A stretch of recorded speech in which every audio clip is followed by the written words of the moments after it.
네, 안녕하세요. 닌자 빡세입니다. 오늘은 구매 대행 시장에서 가짜 사업가들이 판을 치는 것에 대해서 한번 말씀을 들어볼까 합니다. 유튜브를 보다 보면 스킬적인 부분만 배워서 그 스킬적인 것에 고인물이 되어 매출을 끌어올리는 것에 집착하여서 마진율을 전혀 생각하지 않고 처참한 마진율로 매출을 극대화시켜서 사람들을 끌어모아 강요로 사람들을 유혹하는 사람들이 정말 많습니다. 그런데 저는 한번 생각해 보고 싶습니다. 이런 사람들이 진정한 사업가일까요? 저는 그렇지 않다고 생각합니다. 이런 사람들은 고액의 강의비를 받아 한탕 치고 나갑니다. 그러고 나오는 뻔한 레포트리, 새로운 고급반을 개설했으니까 새로운 스킬들을 배우러 와라 라고 해서 사람들을 또 모으기 시작하죠. 사람들은 다른 사람의 인생에 대해서 되게 관심이 많고 부자가 되는 것에 대해서 욕심이 있습니다. 그런 본능을 자극해서 구매 대행 시장으로 섣불리 진입을 하게 해서 강의비로 많은 수익을 챙겨서 나가버리는 것이죠.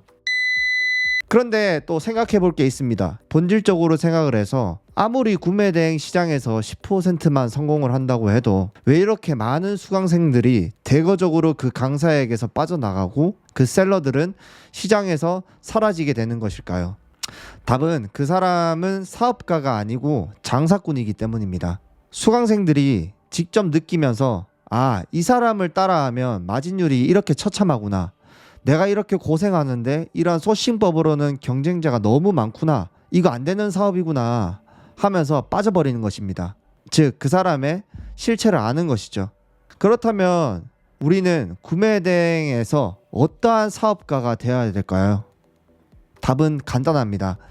느리더라도 천천히 온라인 유통 프로세스 자체를 깊고 넓게 파셔서 남들이 보지 못하는 곳, 즉 글로벌적으로 문을 두드려서 계속해서 도전을 하셔야 됩니다. 예를 들어서 중국, 미국, 일본 이렇게 한 국가에만 매진되어서 구매 대행 사업을 하시는 분이 너무 많습니다.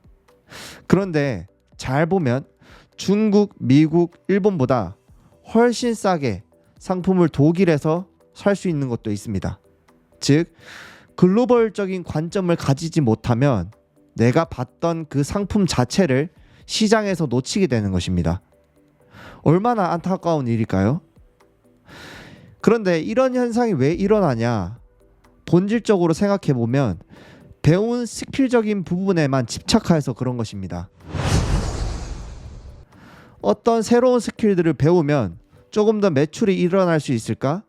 내가 어떤 스킬을 배워서 몇천 개를 더 올리면 억대셀러가 될 수 있어. 이런 환상 속에 빠지고 배운 것만 계속 되새김질 하시면서 스킬의 굴레 속에서 못 벗어나는 것입니다. 진정한 사업가는 이렇게 남들이 하는 것을 배제시키고 하지 않는 것을 하고 배운 것에 덧붙여서 새로운 것이 없는지 계속해서 관찰을 하여야 합니다. 이걸 지금 우리 구매 대행 시장에서는 놓치고 있는 것입니다. 너무너무 안타까워요. 최근 저는 유럽 CEO와 직접 대화하면서 어떻게 유통 과정에서 마진율을 극대화시킬 수 있고 또 협력하면서 이제는 최저가로 아무도 따라할 수 없는 상품을 만들었습니다. 심지어 사은품까지 주고도 마진이 많이 남습니다. 이런 한 상품뿐만이 아니라 심지어 주목하고 있는 카테고리에 전 상품을 유럽 CEO와 대화해서 40% 할인받아서 들고 올 수 있습니다. 그런데 저는 스마트 스토어에 300개에서 400개 상품밖에 올리지 않았습니다. 오히려 해당 유럽 CEO가 한국의 시장을 더 넓히고 싶어 해서 저에게 받고 싶은 브랜드를 더 말해보라고 합니다. 사업은 이런 겁니다. 그리고 제가 이렇게 유럽 쪽을 맡고 있으면 저희 닌자 거북 리더님과 그리고 다른 크루님들은 일본, 프랑스, 독일 등등 다른 나라들의 유통망을 계속해서 섭렵해서 넓혀갑니다. 그래서 엄청난 데이터를 바탕으로 사입해서 받았을 때 어떤 게 경쟁력이 있을지 분석을 하고요. 같이 그것을 사입을 받아서 공격적으로 시장에 들어가게 됩니다. 즉 구매 대행 방식과 사업의 방식을 병행하게 되는 것이죠. 그런데 이렇게 유통망을 전국적으로 펼치게 되면 어떤 점이 좋을까요? 불황이 와도 상품을 떼올 수 있고 유통이라는 본질에 접근하게 되는 것이라서 여러분들이 가지고 있는 스킬적인 부분에서 벗어나서 장기적으로 살아남을 수 있는 안정적인 사업가가 될 수 있는 것입니다. 저는 한 번 더 여러분들이 생각해 보셨으면 좋겠습니다. 여러분들이 진짜 스킬적인 부분에서 벗어나지 못하고 그리고 글로벌적인 관점을 가지지 않고 한 국가에서만 상품을 떼오고 있는 것이라면 정말 내가 어떻게 이런 혁신의 과정을 거쳐서 다른 사람들과 차별성 있는 진정한 유통가로 태어날 수 있을지 그리고 변신할 수 있을지를 계속 고민하셨으면 좋겠습니다. 그리고 또 하나 팁을 드리자면 요즘에는 구글로 글로벌적으로 되게 많이 접근을 할 수 있습니다.